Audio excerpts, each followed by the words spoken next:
कामिष्टि यज्ञ करवाते हैं, वो श्रृंगी ऋषि के पवित्र भूमि का दर्शन हो, इससे बढ़कर सुख और क्या हो सकता है। तपोवनेश्वर हम नहीं गए, परंतु स्कंद पुराण कर रही है, वहां पर जो शिवलिंग होगा वो पूर्ण तरह से गोल नहीं होगा, शास्त्र में लिखा है। क्यों? उसका कारण यह है कि श्रृंगी बाबा शिवलिंग का निर्माण कर रहे थे और इतनी देर में शंकर भगवान प्रकट हो गए और उन्होंने कह दिया आपको इसी क्षण अवध के लिए जाना पड़ेगा, अयोध्या के लिए जाना पड़ेगा।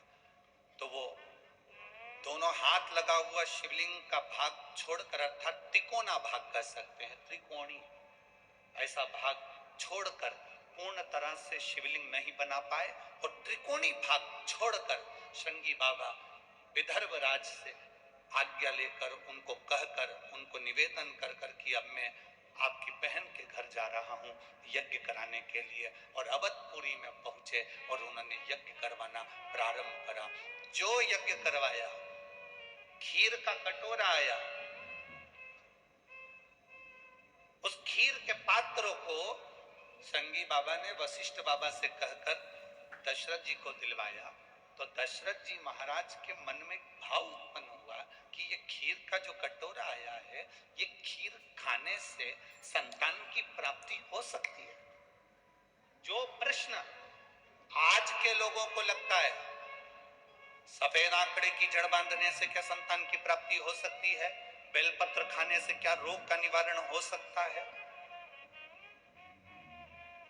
शिवजी पे चढ़े हुए जल को पीने से क्या हमारे शरीर का रोग, शुगर, बीपी, थायराइड, सोरेसिस जैसी बीमारियां भी समाप्त हो सकती हैं, क्या हमारा किडनी, लीवर भी ठीक हो सकता है? क्यों नहीं?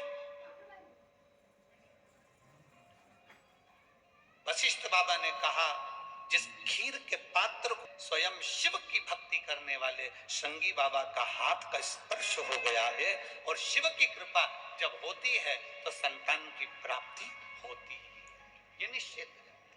एक पत्र है, देखिए,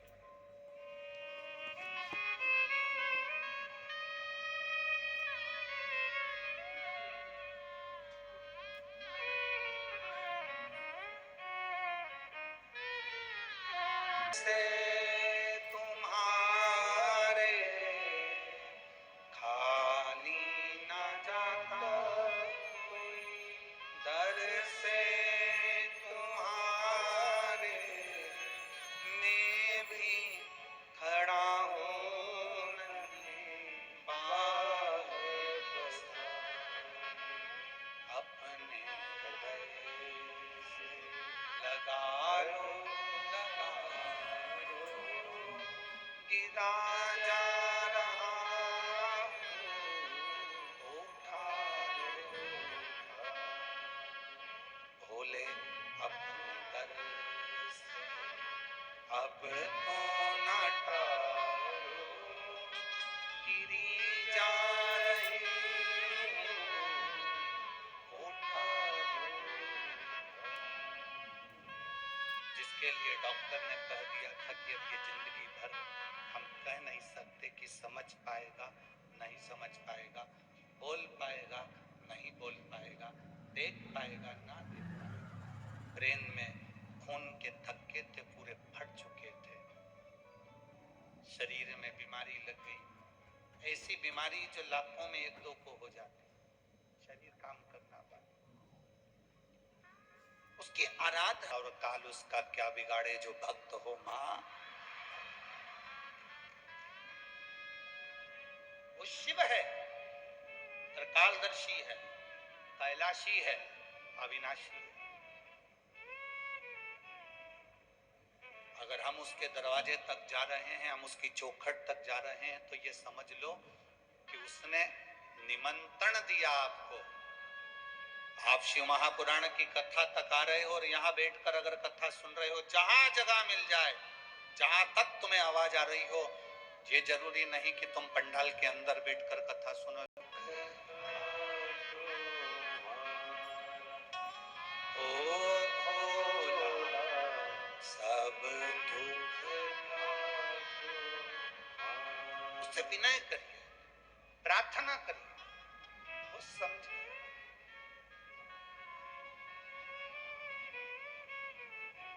कल भी कथा में कहा था, भीड़ बढ़ाने के लिए शिव महापुराण में बिल्कुल मत आना। जल उस पे स्पर्श करा हुआ बेलपत्र जब हम खाते हैं, धारण करते हैं, तो विचार करना क्या हमारी जिंदगी की सार्थकता नहीं बनती है? सारी समस्या का हल बोल बम का नारा है। क्या हमारे दुख नहीं कट सकते?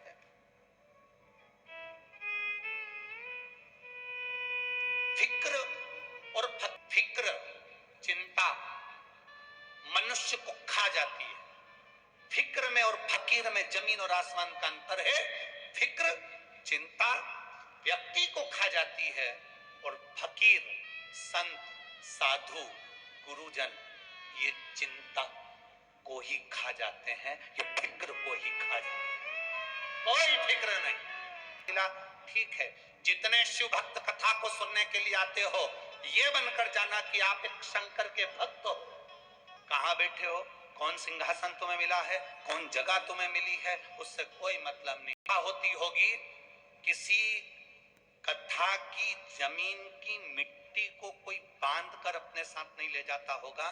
केवल एक शिव महापुराण की कथा ऐसी होती है जिसकी मिट्टी को भी लोग डब्बे में भरकर बांध कर अपने घर लेकर जाते हैं।